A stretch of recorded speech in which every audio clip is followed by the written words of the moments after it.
미국 주식시장이 연일 사상 최고치를 경신하고 있습니다. 다른 선진국 주식시장도 미국만큼은 아니지만 꾸준히 계속해서 올라가고 있는데요. 세계 주식시장을 끌고 가고 있는 미국 시장의 상승 요인이 뭔지, 그리고 앞으로 전망이 어떻게 될지 알아보는 시간을 갖도록 하겠습니다. 김하진 KTB투자증권 수석연구위원 나오셨습니다. 안녕하십니까? 네, 안녕하십니까? 미국 시장이 연일 뜨겁습니다. 벌써 한 닷새째에 걸쳐서 계속해서 사상 최고치를 경신을 하고 있는 상태이거든요.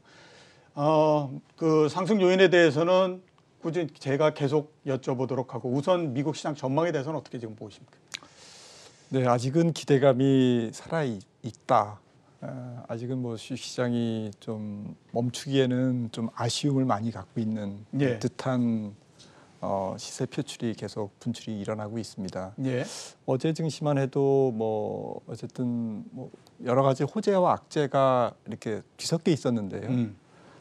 근데 이제 시장은 그걸 이제 호재로 많이 받아들였습니다. 그렇죠. 가령 뭐 그 전날 앨런 재무장관이 뭐 빠르면 내년에 이제 완전 고용을 도달할 수도 있다. 예.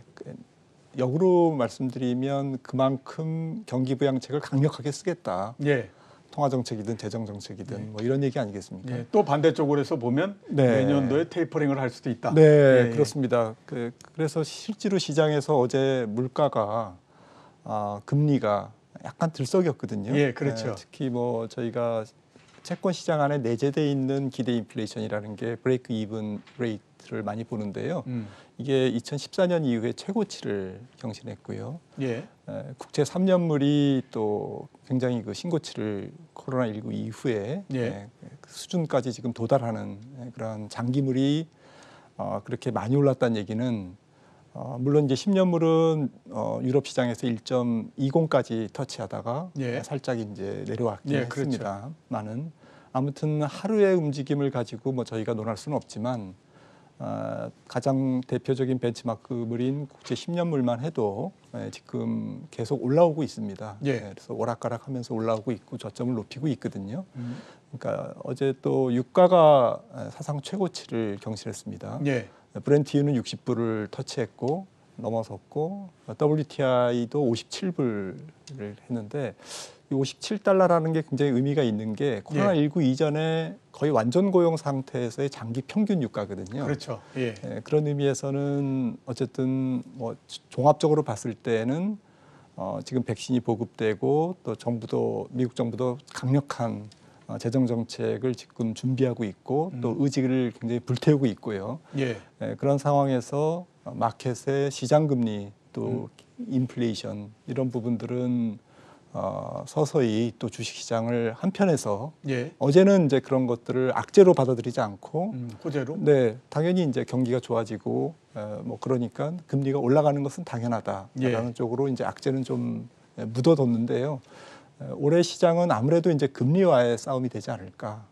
아무래도 경기가 좋아지고 백신 공급이 정상화되면서 경제 활동이 정상화되면서 어제는 이제 여러 가지 그런 부분들이 혼재돼서 올해 전체 시장에 대한 여러 가지 시그널을 보여줬다. 이렇게 좀 평가됩니다. 금리에 따라서 올해 시장이 결정될 거다라고 말씀을 해주셨고요. 자, 여러 말씀을 해주셨기 때문에 그 중에 제가 잘라서 다시 한번 또 질문을 드리도록 하겠습니다. 월가에서 쭉 나오고 월스트리트를 제가 어제 계속 보니까 주가가 지금 상승하고 있는 요인으로서 3개 정도를 꼽았습니다. 그 중에 첫 번째가 뭐냐면 미국 경기에 대한 낙관론입니다. 앞으로 미국 경기가 계속해서 좋아질 거기 때문에 주가가 오르는 건 당연하다. 이제 이런 생각이거든요. 미국 경기에 대해서는 어떻게 보십니까? 앞으로 실제적으로 계속해서 지금의 주가 상승을 넘어설 정도로 경기가 계속해서 회복이 되고 좋아질 거라고 보십니까? 어떻게 판단하십니까? 저는 뭐 예상보다 그렇게 빠르지도 않고 늦지도 않은 그런 정도의, 그러니까 뭐 무얼 기준으로 이제 경기를 보느냐에 따라 좀 다르겠지만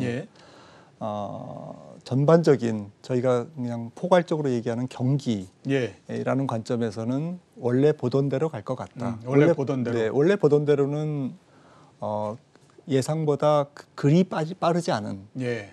그러니까 지금 컨센서스는 2022년 넘어서 23년 정도가 되면 코로나19 이전 수준의 전반적인 모든 소비, 투자, 뭐 전반적인 모든 어떤 경제 지표의 포괄적인 지표가 예. 2022년 말이나 3년 정도에 도달할 것이다라는 게 이제 지금 시장에 형성돼 있는 의견인데요. 예. 그런 정도에서 크게 벗어나지 않을 것이다라는 거고요. 문제는 이제 거기에 정책 변수가 얼만큼 이제 강하게 작용되면서 그걸 조금 땡기느냐 마느냐인데 예. 이런 부분은 사실은 마켓 입장에서만 보면 앞서서 말씀드렸듯이 양날의 검입니다. 검의 양날입니다. 그러니까 한편에서는 이제 리플레이션, 인플레이션으로 가는 과정이 이제 조금 앞당겨질 수도 있다라는 거고요. 예. 그러니까 마켓은 지금 뭐 주식시장에서는 그것보다는 경기에만 집중하고 있지 않습니까? 예. 근데 사실은 양면성이 다 있다. 어쨌든 현재 경기 측면에서 보면 비교적 예상했던 대로 보던 대로 가고 있고 특히 고용 시장은 예상보다는 조금 빠르게 가고 있다. 예. 이렇게 볼 수 있습니다. 6.3% 실업률이라는 것은 당초 예상으로는 올해 말이나 도달할 듯한 예상치였거든요. 예. 그게 벌써 올해 연초에 도달했다는 얘기는 예상 고용 측면에서는 예상보다는 상당히 빠르게 지금 진전되고 있다. 예. 말씀드리죠. 미국 경기는 원래 생각했던 수순대로 그냥 진행이 되고 있다. 이렇게 말씀을 해주셨고요. 그 중간에 말씀을 하셨으니까 제가 또 한번 여쭤보도록 하겠습니다. 경기 부양책에 대해서인데요. 그 경기 부양책에 대한 기대가 굉장히 큽니다. 1조 9천억 달러 정도의 경기 부양책이 이루어지면 올해의 미국 경제 성장률이 6%대 중반까지 올라갈 거다라고 하는 전망도 상당히 있고요. 그다음에 또 이게 경기 부양책이 의회를 통과하는 데까지 시간이 얼마 안 남았다라고 생각하니까 주식시장이 거기에 대해서 본격적으로 계속해서 반응을 하고 있는 것 같거든요. 자, 그 경기 부양책이 통과되고 난 다음에 시장은 어떤 형태로서 움직일 거라고 보십니까? 지금 예상은 여러 가지입니다. 계속해서 올라간다라는 쪽도 있고 재료가 없어지기 때문에 안 좋을 거다라는 쪽도 있는데 박사님은 어떻게 좀 보십니까?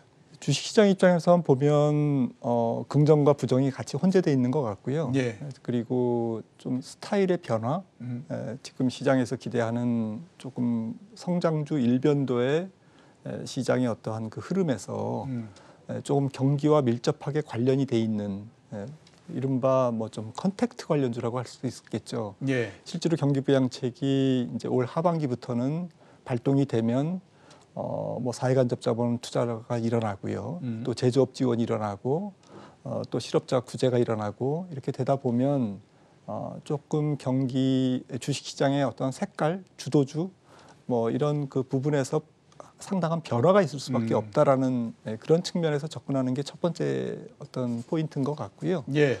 두 번째는 앞서도 말씀드렸듯이 부양책을 바이든 정부는 많이 쓰려고 노력을 할 겁니다. 예. 그다음에 의회에서 통과 여부는 뭐 조금 미지수지만 아무래도 이제 지금 상하원을 다 갖고 있기 때문에 지배하고 있기 때문에 지금 좀 통과 가능성이 높죠. 예, 그렇죠. 그리고 그 이후에도 조금 더 적극적인 부양책으로 바이든 정부가 처음 표방했던 중산층의 확대, 그다음에 일자리를 많이 창출하는 제조업에 대한 지원, 예. 이런 쪽으로 계속 드라이브를 걸지 않겠습니까? 예. 그러다 보면 결국에는 국채 시장에서 금리 상승 압박을 상당히 바이든 정부가 감내해야만 된다라는 것이고요. 예. 아주 장기적으로 뭐 그게 이제 부메랑이 돼서 그 미국 재무부의 이자 지급 비용이 너무 많아져 가지고 미국이 이제 부채 더미에 앉아서 문제가 생기고 이런 부분들은 올해는 뭐 그런 고민은 접어둬도 될 것 같은데요. 예. 다만 시장에서 지금 당장 문제가 되는 부분, 또 마켓에서 민감하게 반응할 수밖에 없는 부분은 바이든 정부가 계속 센 약을 쓰려고 노력할수록 시장 금리는 생각보다는 빨리 움직일 가능성이 높다라는 거죠. 이론적으로 장기 금리라는 것은 사실은 장기 인플레를 반영하지 않습니까? 그만큼 채권 발행이 많아지고 또 인플레이션이 조금 빨리 올 수 있다라는 부분은 제 생각에는 국채 10년물을 기준으로 1.5%를 상향 돌파하는 시기가 당초에 올 가을 정도로 봤던 게 상반기로 앞당겨질 수가 있거든요. 그러면 사실은 1.5%라는 게 상당히 의미가 있는 선입니다. 고밸류에이션, PR이 높은 성장주에는 상당히 위협적인 금리가 될 수 있습니다. 네, 주식의 일드가 굉장히 지금 낮아져 있기 때문에 PR이 올라서 그런 관점에서 보면 시장이 전체적으로 부담을 줄 수도 있고 또 한편으로는 앞서 말씀드린 것처럼 스타일의 변화, 주식시장의 어떤 주도주의 변화를 야기할 수 있다 이렇게 생각이 됩니다. 예, 스타일의 변화, 그다음에 시장 전체의 변화, 이 부분들이 조금씩은 이루어질 수 있다라고 말씀을 하셨고요. 자, 말씀하셨으니까 한번 좀 여쭤보도록 하겠습니다. 물가 여쭤보겠는데요. 유가 굉장히 많이 올랐고요. 그다음에 다른 원자재 가격도 상당히 많이 올랐습니다. 심지어는 곡물 가격까지도 올랐습니다. 그렇습니다. 예, 그렇게 되니까 당연히 이제 물가가 상승을 할 거고, 그렇게 되면 말씀하셨던 것처럼 금리가 더 올라가거나 또 테이퍼링이 빨리 진행이 될 수 있다라고 하는 공포도 있는 게 사실이거든요. 물가는 앞으로 어떻게 될 거라고 지금 전망하십니까? 네, 말씀하셨듯이 물가도 예상보다는 조금 빨리 움직일 것 같은 지금 분위기고요. 예. 경기의 어떤 순항 속도가 지금 빨라지면 빨라질수록 원래 물가가 올라가게 돼 있는데, 다만 시장에서의 기대는 과거와 같은 하이퍼 인플레이션, 예. 돈을 이렇게 많이 풀었지만 그렇게 물가나 금리가 그렇게 옛날처럼 폭등할 가능성은 낮다. 예. 거기에 대해서는 저도 뭐 동의합니다만은 제한적인 범위 내에서는 얼마든지 물가가 올라갈 수 있다라는 거고요. 말씀하셨듯이 지금 원자재 가격이 구리 같은 게 리스타킹 수요가 먼저 일어났고, 예. 돈을 많이 풀면서 모든 원자재 가격이 화폐적 현상으로 먼저 일어났습니다. 그렇죠. 물론 구리 같은 경우에 공급 차질도 원인이 됐습니다만은 남미 쪽에서의 이러한 수급적인 차질과 어떤 통화 증발에 따른 화폐적 현상으로 유가와 곡물 가격이 경기가 나타내는 레벨보다는 훨씬 더 빠른 속도로 지금 움직이고 있다는 것이죠. 예. 이런 부분들이 지금 소비자 물가나 현실적인 물가로 전가가 될 가능성이 높고요.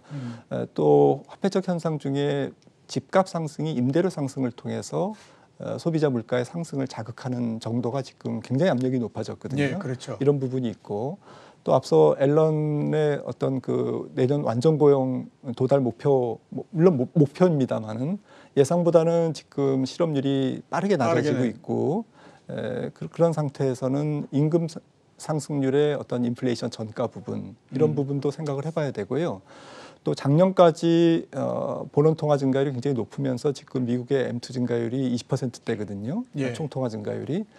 총통화 증가율과 물가의 관계는 한 1년 정도 시차가 발생합니다. 예. 그래서 실제로 작년에 돈을 많이 풀었지만 물가는 올 하반기 이후부터 본격적으로 작년에 푼 돈이 물가를 자극할 영향을 줄 가능성이 높습니다. 예. 그래서 이런 부분들을 모두 모아봤을 때 하반기에는 인플레이션 압력이 우리가 지금 예상하는 것보다는 커질 경기가 조금 빨리 회복되는 것보다 그것과 마찬가지로 지금 물가 상승률이 조금 좀 빠르게 움직일 가능성이 있습니다. 예. 자, 마지막 질문을 드리도록 하겠습니다. 미국 시장이 올라가는 거에 비해서는 국내 시장은 정말로 좀 지지부진하다라는 생각이 들거든요. 국내 시장이 지지부진한 원인과 앞으로 전망을 지금 어떻게 생각을 하고 계십니까? 예, 뭐 미국 시장이 여기서 뭐 다시 또 약진을 하면 한국 증시도 우리 증시도 그렇죠. 올라갈 가능성이 있죠. 올라갈 겁니다. 예, 뭐 최근에 한국 증시가 우리 증시가 조금 부담을 느끼는 것은 아무래도 이제 조금 가장 최근 한 3개월을 놓고 보면 전 세계에서 가장 빨리 그 많이 오른 증시지 않습니까? 예. 거기에 대한 자연스러운 기술적 조정, 숨고르기 과정이고요. 만약에 이제 해외 증시 전체 혹은 또 해외 증시를 둘러싸고 있는 유동성 환경이나 이런 부분들이 큰 훼손이 없다면 사실은 코스피도 다시 한번 외국인들의 러브콜을 받으면서 예. 한 단계 레벨업 될 가능성이 좀 높다고 봅니다. 예. 코스피가 먼저 올랐기 때문에 먼저 좀 조정을 하는 거는 좀 당연하다. 이렇게 보면 미국 시장의 상승보다도 우리나라 상승이 상대적으로 위력이 좀 떨어지는 그런 국면이 지금 나오고 있다. 이렇게 이제 정리해 볼 수 있을 것 같습니다. 자, 나와주셔서 감사합니다. 네, 고맙습니다. 지금까지 김한진 KTB 투자증권 수석 연구위원이었습니다.